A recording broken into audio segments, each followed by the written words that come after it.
Narito na naman tayo para sa isang napaka-sweet at nakakakilig na love story nila Kalingap Edu at Ate Viancy. Tulad mo ay aking makilala. Sa pagpapatuloy ng kanilang love story ay pumunta si Kalingap Edu sa bahay nila Ate Viancy. Excited na excited si Kalingap Edu na sunduin si Viancy dahil bago ang kanyang kotse. Saan naman kaya ang punta ng Team EDSI ngayong araw? Pagkarating kila Viancy ay bumaba muna ng kotse si Kalingap Edu at pumunta na sa kanilang bahay. Excited na excited siyang mapuntahan si Viancy para na rin matry niya ang kanyang bagong kotse. Pagkakita ni Kalingap Edu kay Viancy ay talagang napakaganda talaga ng dalaga. Mayroon siyang suot na napakagandang damit at ready na siya sa pag-alis nila. Bago sila umalis ay nag-bless muna si Kalingap Edu sa mga magulang ni Ate Viancy.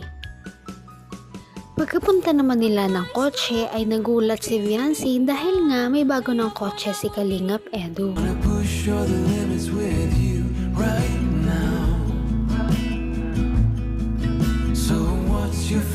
Uy, bakit ka nandyan? Dito ka dapat sa driver's seat, no? Ay, hindi pwede. Sino kakausapin ko dito? Paano naman ako dito? Para ako ditong walang kasama. Okay na po ako dito. Ako hindi ako okay. Gusto kitang katabi. Bihira na nga lang ko eh. Dito ka na. Dito tayo.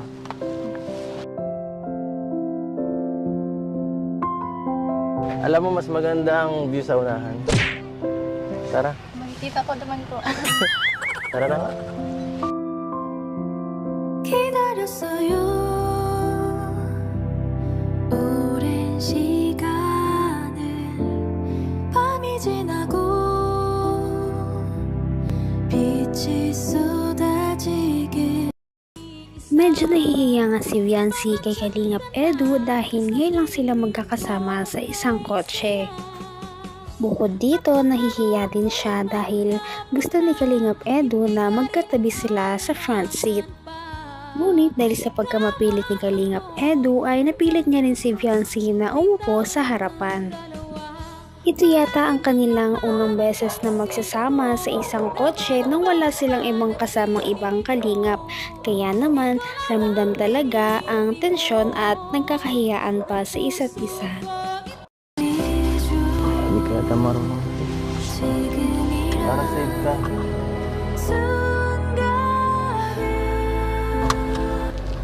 Patay mo ano eh. Iniisip ko lagi kalagayan mo.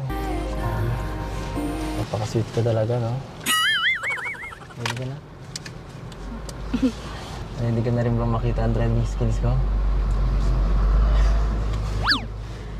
Huwag ka mag-alala. Hindi naman tayo...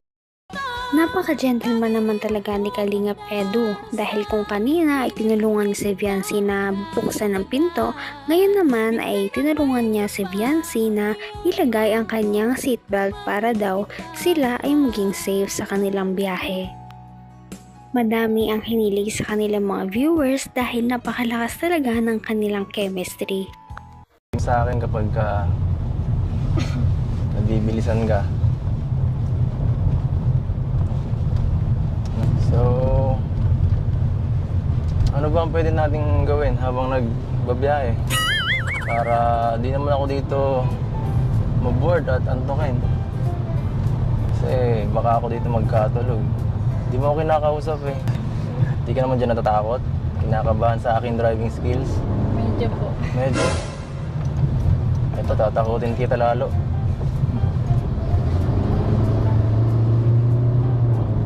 Nakita mo yun? First time ko ginawa yun. Nag-overtake ako sa truck. Nabilib ka ba?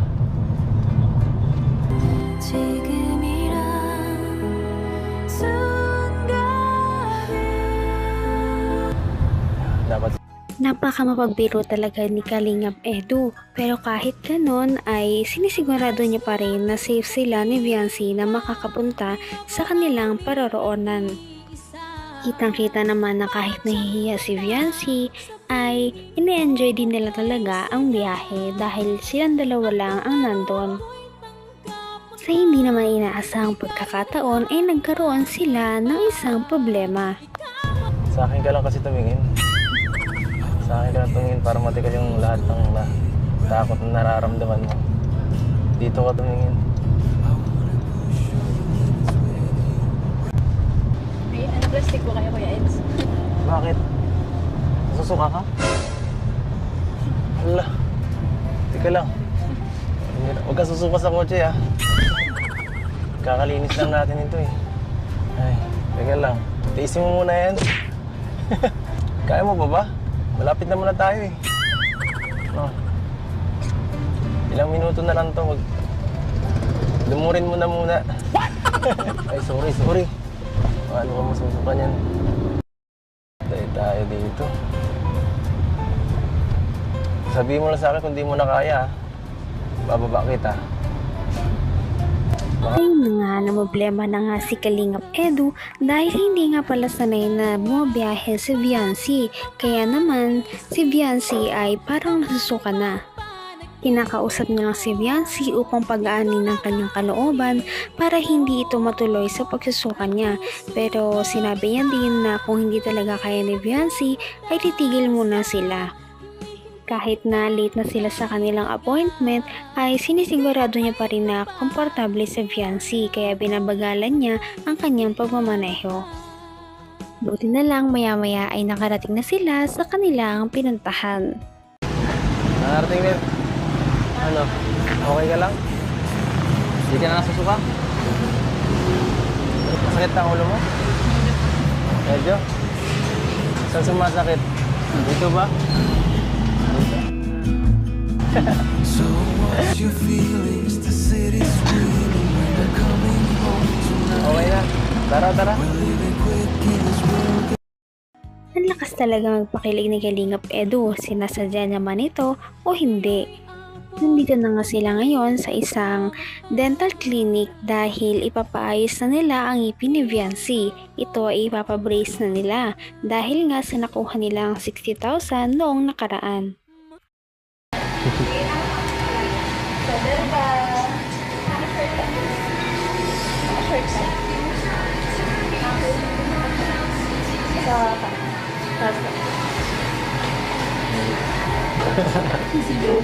Ano?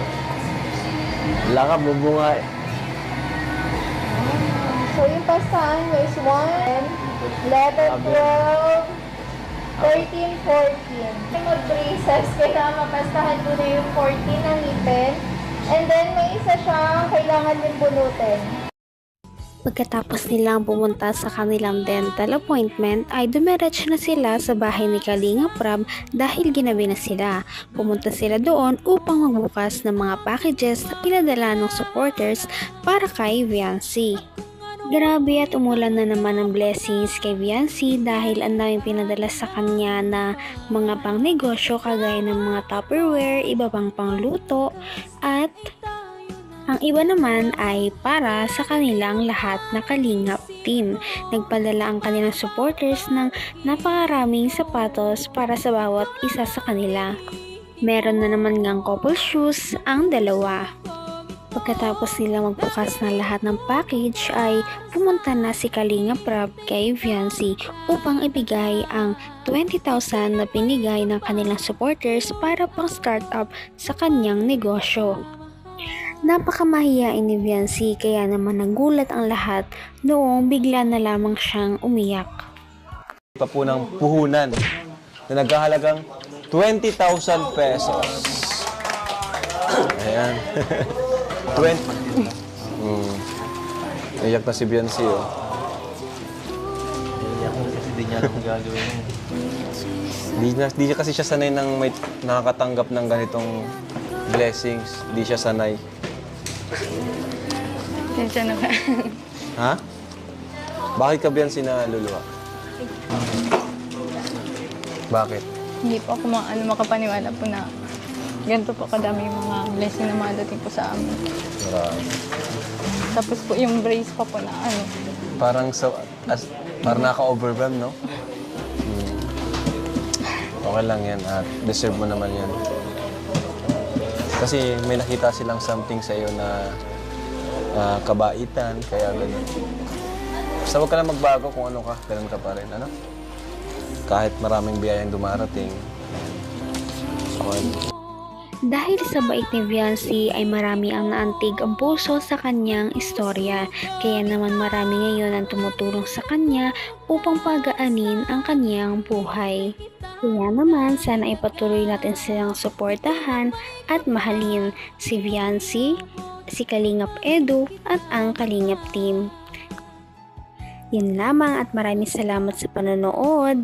Abangan natin kung magkakatuluyan ba talaga si Kalingap Edu at Viancy. Hanggang sa muli. Bye!